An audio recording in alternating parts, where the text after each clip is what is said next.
Family and fellow soldiers, I'm the professor, and this is the moment of truth. They say that sex sells. That's certainly true, but there's a flip side to that equation. Sex buys things too. For the person who's selling the sex, that is.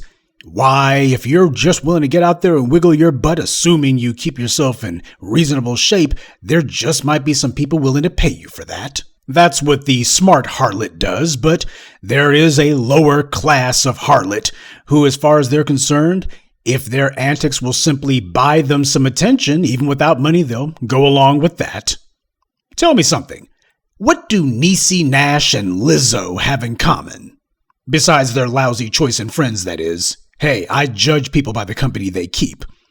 Well, what they have in common is there is no low they're not willing to stoop to in order to try to get themselves some attention. And we would all appreciate it if they kept their clothes on and kept their mouths shut, but that's the entire point. These people, as far as they're concerned, they're trying to appeal to a white media audience. And with the white media, the more outrageous and obnoxious your behavior, the more likely they are to give you a segment on TV, post you on the internet. Hey, if that's what they got to do, that's what they're willing to do. I'm not entirely sure why Lizzo was a thing. I hear that she might have had something to do with the music industry, though I'm not entirely sure what. But the one thing that we are all sure of is that she made a perfect rear end of herself in public at a sports event when you had all those cameras there, and that was deliberate, because this is what the old broken down hood rat is reduced to. She already understood that a sex tape of her wouldn't do anything other than make people vomit, so this is what she had to do, and she had no problem with it because she has no self-respect. But my question is, do black people have more respect for themselves than to allow there to be absolutely no societal penalty for this kind of behavior? Lizzo is not merely some attention-seeking skank. This woman is adamantly against the interest of black people. Apparently, somebody who pretends to like her must have hipped her to the fact that that little attention-seeking stunt that she pulled, well, she's not going to be able to get any more mileage out of that. I mean, the only thing that she did was she made a laughingstock of herself, and people got pretty tired of it pretty quickly. So in 2020, Lizzo was trying to go the Killer Mike route, reinventing herself as some sort of thoughtful commentator on politics. Why, all of a sudden, she was concerned about politics. She was taking shots at Donald Trump and telling people you need to vote for Joe Biden. Why, even after the election, she was pretending to be all emotional and she's crying and, oh, I'm just so glad. Yeah, anything for attention, anything at all. But before you go thinking to yourself that maybe this hood rat has turned over a new leaf, just a couple of days ago, she posted on her Twitter an endorsement of Doja Cat of all people. Yeah, this Doja Cat. So we've gone from phony crocodile tears over Biden winning the election to Doja Cat's new video fire. Yeah, and there's some of y'all out there who probably think that some of her antics are cute. You think this is cute? It's not. Attention whoring is not some victimless crime. The people who do that, they don't give a rip who it is who gives them the attention, long as they get some attention. They'll do anything for it. While Lizzo was busy pretending that she's got something against Donald Trump, she can't tell you anything about Donald Trump. She can't tell you anything about Joe Biden either. All she knows is this was the quickest route to get some attention.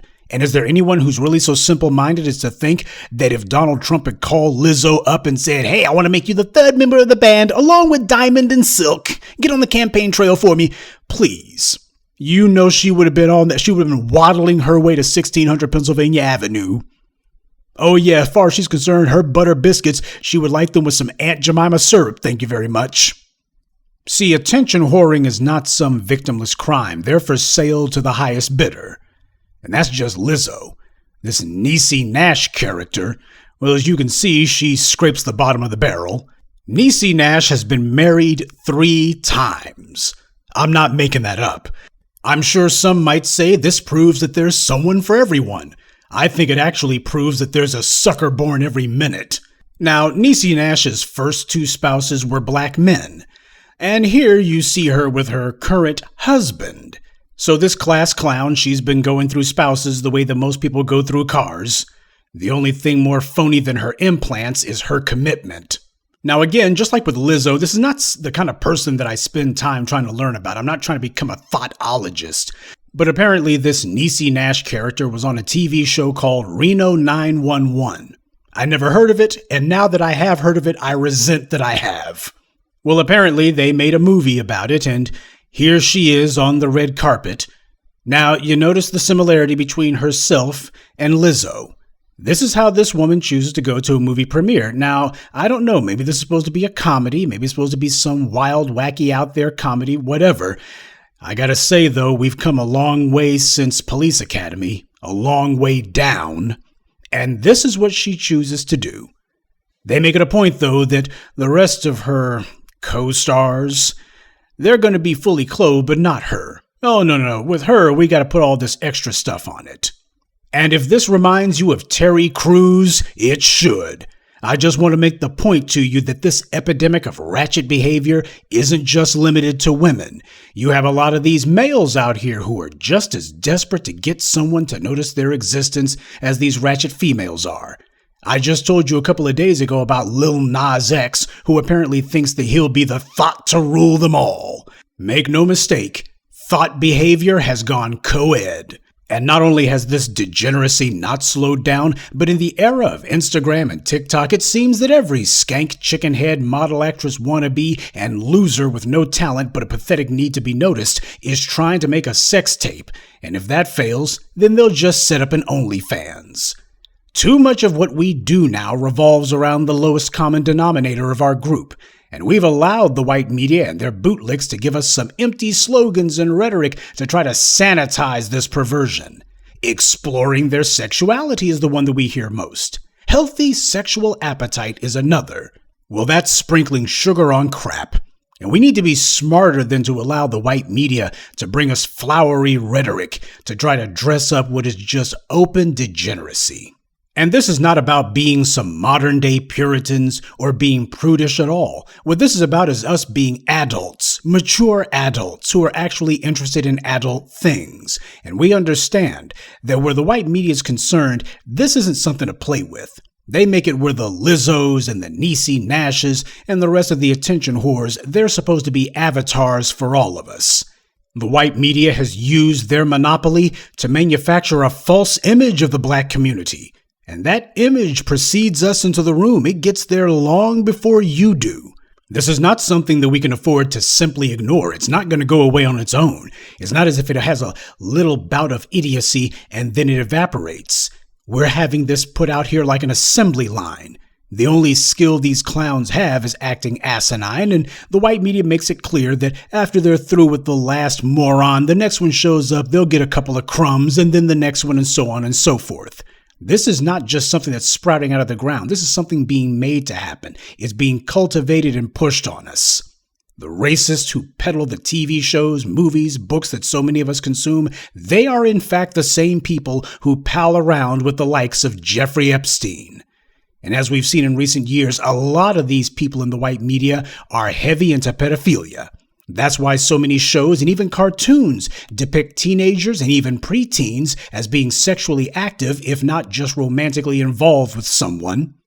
And it's not because the culture is going that way. That's a lie the white media tries to push. This is the direction the culture is going. The hell it is. It's because the degenerates who run the white media want this to become the culture. And they're trying to convince you that it's some sort of inevitability. So you might as well just accept it because everyone's doing it. Their goal is to wear us down until eventually they hope we'll just throw up our hands in exasperation and allow them to do whatever they want. But what they're going to be doing is going to be after black children. That's what they're going to be doing. That's who the real target for them is. The pornification of the culture always leads to the children.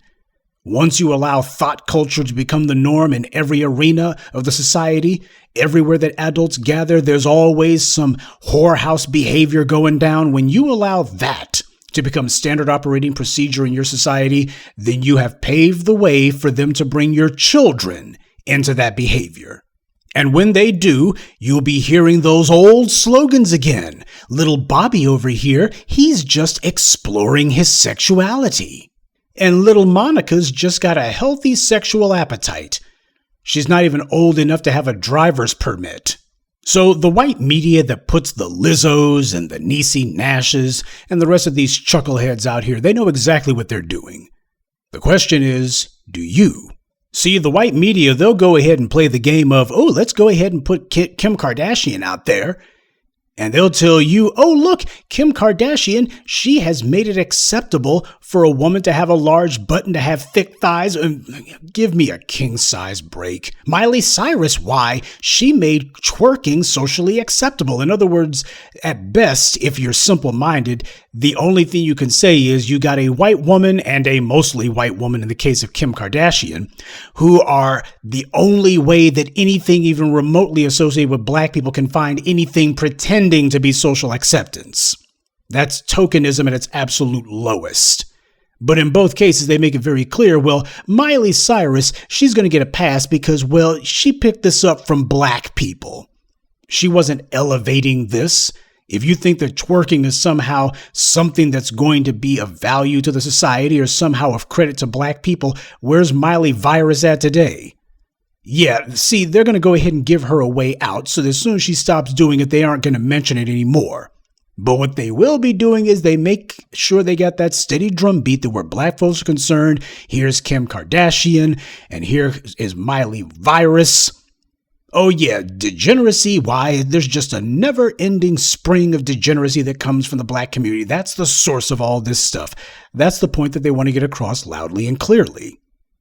And the purveyors of this, these white women who you see doing this mess, they're going to give them a way out. They're going to let them out when the time comes, because they always do.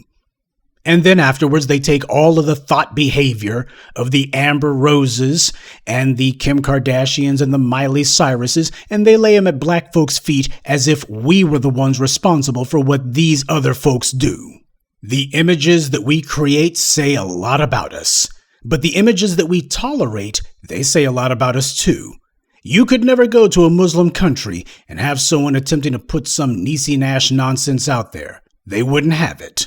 Hell, even in the West, people know better than to go to a Muslim enclave and to try that. You go to some Muslim community and think you're going to be pulling that mess.